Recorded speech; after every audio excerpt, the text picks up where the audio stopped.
Bueno, aquí en nuestros estudios, para presentarles a continuación al doctor Adrián Reche, diputado provincial, que ha tenido mucho que ver con esta presentación del proyecto para la reforma de la Suprema Corte de Justicia de Mendoza. Adrián, bienvenido, muy buenas noches. Buenas noches. Gracias, buenas noches a toda la audiencia. Un gusto estar presente acá en el canal. Muchas gracias por visitarnos. No tanto gusto porque te vamos a interpelar. No hay problema. Para eso estamos. Claro. Sí, bien. Bueno, ayer nos enterábamos que ya tiene media sanción esta modificación. Es efectivo la modificación a la Corte, al funcionamiento de la Corte en realidad, porque no se modifica la estructura en sí de la Corte, no se aumenta el número de jueces, no se aumenta el número de personal, sino que es una reingeniería que se tiene que hacer en lo que respecta al funcionamiento en sí mismo de lo que es, ¿no? Recordemos que en el 2016 se vienen gestando cambios con la gestión de Cornejo, cambios que no se hacían 50 años para atrás, en lo que es la justicia en sí mismo. Se modificó el Código Penal, el Código Procesal Penal, el Código Procesal Laboral, de Familia, Civil, y quedaba a la cabeza de este poder, ¿no? Que teníamos un funcionamiento que databa, o la forma de funcionar dentro de cuando llegábamos a la Corte, que data de 1984. Entonces, en esa época se dispuso que, de acuerdo a la Constitución provincial nuestra, que tenemos 7 miembros en la Corte, en este poder máximo, de 2 salas, una que iba a estar destinada a causas laborales y penales y otra a causas civiles, comerciales, de familia. Y allí se había producido una especie de desequilibrio porque una sala tenía muchos casos que no podía resolver justamente por la cantidad y la otra no era tanto utilizada. Efectivamente, ahí en las comisiones de la legislatura, de la Cámara de Diputados, tuvimos la visita de los ministros de la Corte y exministros como la doctora Kemelmacher de Carlucci, que ella dejó de sus funciones en el año 2010. Sí.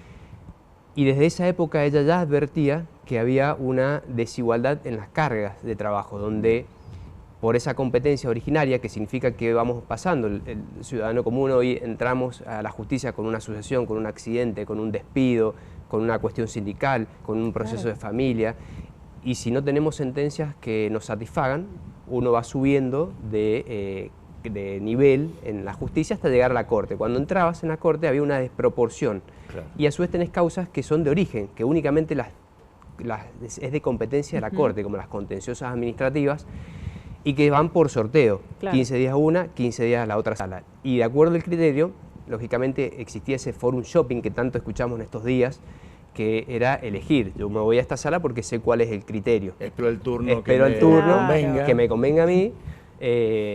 Entonces esto se eliminó y esto generó, lógicamente, que en los números duros, por ejemplo, del 2018 al 2022 han entrado más en la Corte, más de 9.000 causas, donde el 75% entraron a sala 2. Ya en lo que va del año, las causas que entraron en este año en la sala, en la Corte, el 85% de las causas ha ido a la sala 2. Y esto genera demoras.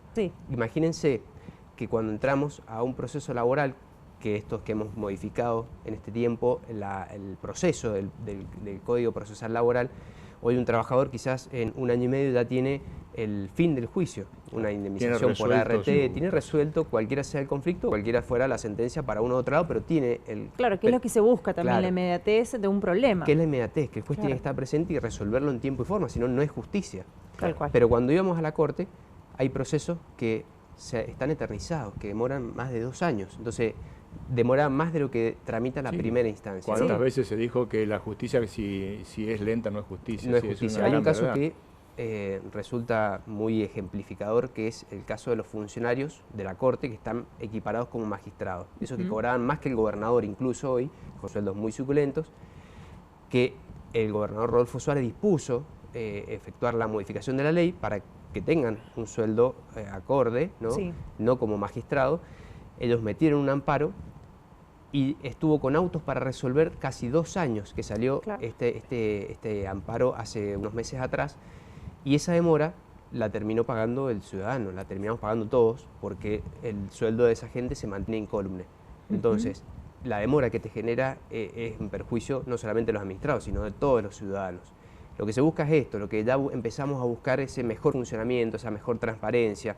Entonces se eliminaron estas salas, ahora los 7, y acá hay un detalle muy importante, que al tener estas salas, nosotros al principio hablamos que son 7 miembros, sí. Salas de 3, hay un presidente que no cumplía funciones jurisdiccionales, es decir, no dictaba sentencias, no resolvía ninguna causa, una paradoja.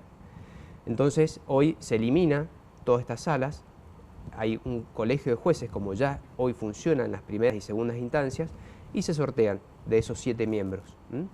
También se especifica en algunos casos dónde vamos a ir por pleno, es decir, las causas más controvertidas, cuando hay que unificar criterios. Sobre la marcha se va a ir viendo el resultado de todo esto, pero ¿calculás que hay algún porcentaje como para decir, bueno, una causa no va a durar tantos años, tantos meses? ¿En qué porcentaje se acelera todo esto? Ya tuvimos la experiencia de los jueces colegiados en el fuero penal, donde se dejó de lado los jueces unipersonales, se formó la colegiación, se puso la administración del juzgado a un administrador que va a manejar las causas, dispone las citaciones, dispone la citación de un testigo, la fijación de una audiencia, y el juez se dedica única y exclusivamente a la función jurisdiccional. Bien. Y eso ha tenido un muy buen resultado. Entonces, porque lógicamente también que nosotros estemos en una colegiación más variada, más mezclada, hace que yo me sea controlado por el de al lado. Claro, y el que me toca. Entonces, de esa manera genera una inmediatez y no pasa como en el caso que les poníamos como ejemplo, que pasaron 2 años de que tuvo autos para sentencia y no salía la resolución. Resolvía, claro. Entonces, la verdad que creemos que va a generar un cambio y un avance. ¿Cómo se llegó a la resolución de que se aprobara en diputados y en cuánto tiempo más calculás que puede ser resuelto también en el Senado?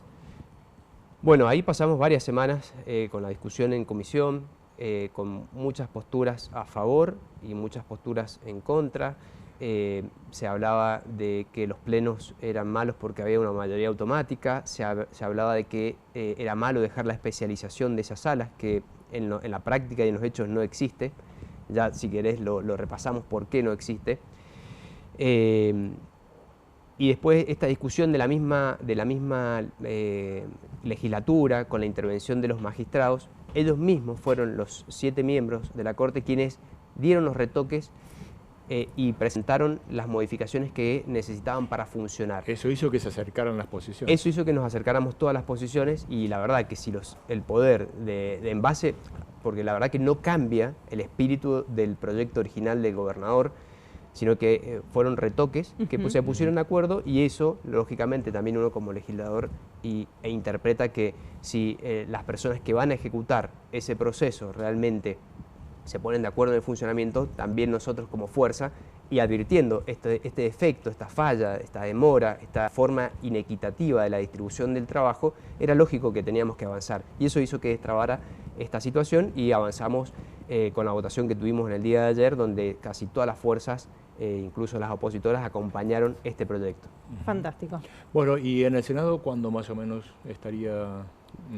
Bueno, ahí tiene que pasar, esta semana que viene ya va a entrar, tiene que tomar estado parlamentario, despacharse en la comisión, yo creo que en 2 o 3 semanas ya va a estar con la sanción definitiva. El proyecto incluye la progresión para su implementación porque lógicamente, como decimos, no aumenta el número de miembros de la Corte, no aumenta el número de personal, pero sí hay que hacer una reingeniería, que eso también lleva tiempo, ¿no? Con las causas que vean trámites, con las causas que van a ingresar nuevas, lleva esa reingeniería, entonces se fijaron etapas para su implementación.